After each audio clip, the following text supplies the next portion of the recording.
last question for you.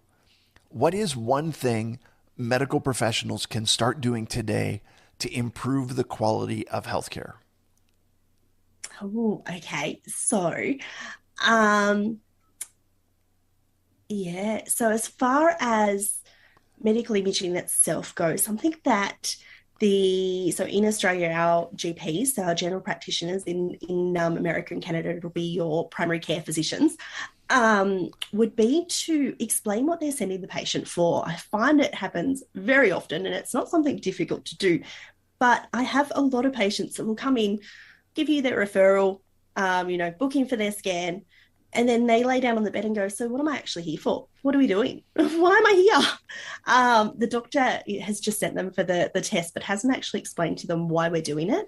Um, and we can explain the procedure to them, but we don't have the rest of their medical history to actually know necessarily why the doctor's chosen this particular imaging modality in the first place.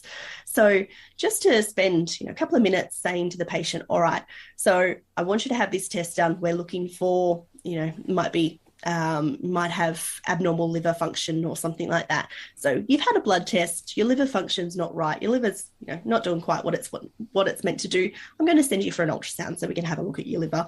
A minute, and they've got their explanation as to why they're having their ultrasound. So that will improve their patient care and their patient confidence in them. I would think that if the patient understands why the doctor's sending them for a test in the first place, and they know that not just why they're going for something, but that the doctor's actually caring about what's going on and caring about them, and that understanding and that empathy, it will build better patient rapport with their doctor. So that's an easy thing to do. Something else I would say that it would definitely come to a time crunch, I think, is why it tends to happen. But examining the patient is probably a big one. So we get lots that you question whether the doctor's actually looked at the patient. That I've had a patient a little while ago that came in for an ultrasound for some varicose veins, so some big ropey veins on their legs. Their referral said they had varicose veins. And when I had a look at them and they showed me their area of varicose veins, they were actually just tiny little spider veins on their legs. So they're very, very different. That spider veins are just tiny little vessels on the top of the skin, whereas varicose veins are veins that have stopped working properly. So they get really, really big. The treatment for both of them are very different. The imaging for both of them are very different. And the presentation, they look very different, and the symptoms are very different. So if the doctor had looked at the patient, they would have known in a second that they didn't actually have varicose veins, and the test they were sending them for wasn't the right test for them. But I wonder whether they didn't actually look at the leg in the first place. They just took the patient's word for it that they had veins that were varicosities. So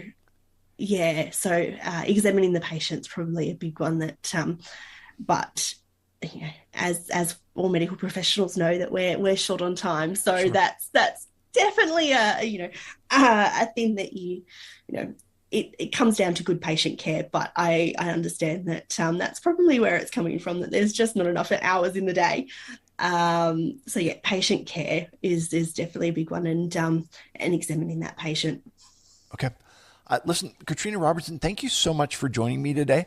I appreciate you being here. I appreciate you giving us the perspective from Australia, the perspective of a sonographer.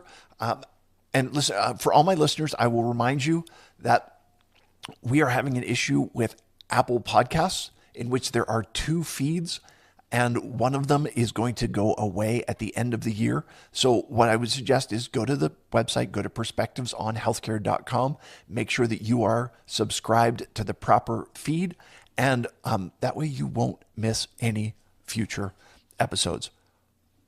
Katrina, thanks again. I appreciate you. I appreciate you sharing your perspective on healthcare. Thanks for listening to Perspectives on Healthcare. Visit perspectivesonhealthcare.com to learn more about Rob Oliver or to subscribe so you never miss an episode. If this podcast was valuable, we'd appreciate a review on iTunes. Or if you tell a friend or coworker about the show, that would be helpful too. Join us again next time for more Perspectives on Healthcare.